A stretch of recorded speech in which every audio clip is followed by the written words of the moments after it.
ntago ari ubwa mbere. It's not my first time to reach here. Hari ikindi gihe nigeze mpateranira. There is another time that I gathered here, igihe kitari gitoya. not for a short period. Icyo gihe nigaga mu mwaka wa mbere w'amashuri yisumbuye. I was in the first year of university. Amashuri yisumbuye segonderi. First year secondary school.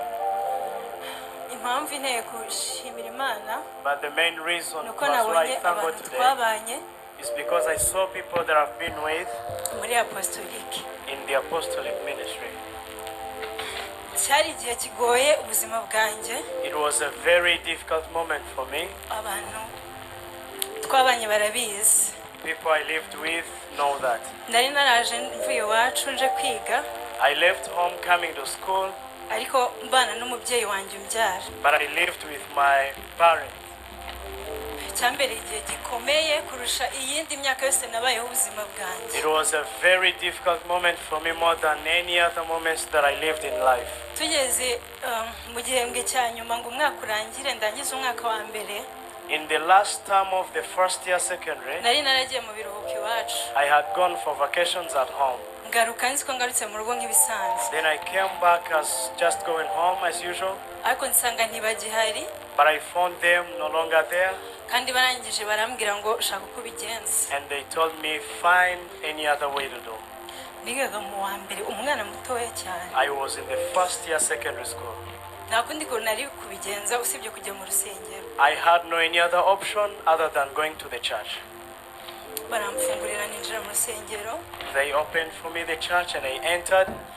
Abayobozi babonye ko nta kundi kuntu biri bugende banshakira icumbi. When leaders saw me having no any other way to do, they got me somewhere to live. Mba mu muryango wa Filipo niba mumuzi simbizi. I lived with Philip, I don't know if you know him, Icyo gihembwe cyose. for the whole term. Cyari igihe kitoroshye. It was not easy for me, Ariko ndashimira Imana. but I thank God. Umbonye icyo gihe biragoye Anyone who kumbona saw me iki at gihe that ngo abone time, ko ari njye. It's very difficult for me who saw me that time to Imana recognize me yagize now. neza. God did a great job.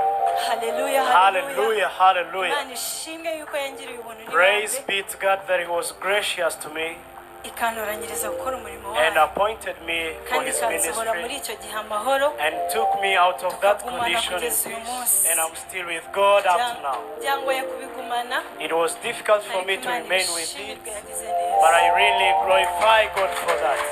Ubu nanjye ndi umubyeyi I am also a mother w'abana bane nk'uko babivuze. of 4 children, as my husband said. Agira urugo rwanjye ntahamo nta muntu uri bumbwire ngo ntiduhari shaka uko ubigenza. I also have my own home. Nobody tells me to find somewhere else. Hallelujah. Praise God. Imana ishimwe. Praise be to God. Amen. barakoze cyane.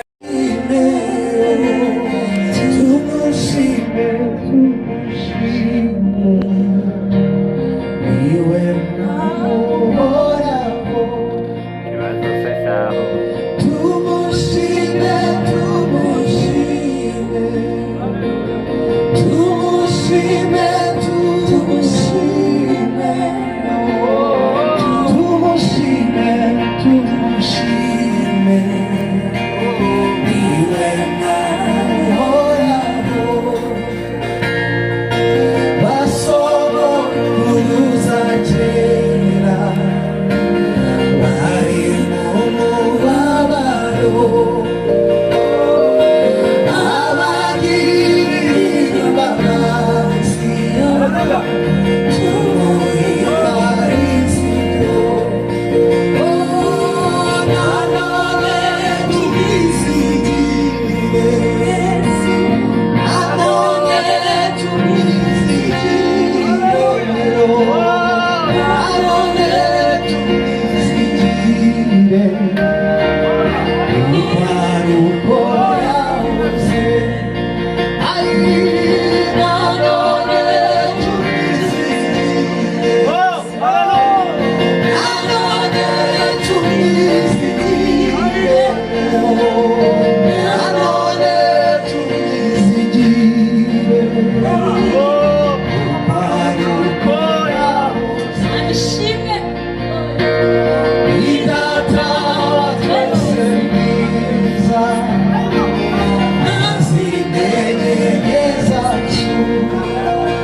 agahumuriza ayafite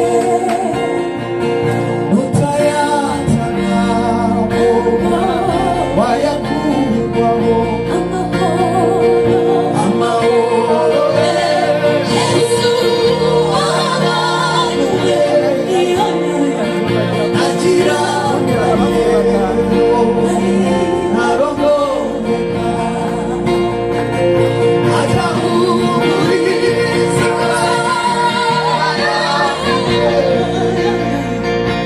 utayazana ngo ayakurwaho wiringira Imana wiringira ntabura amahoro mbese adashira wiringira Imana wiringira ntabura amahoro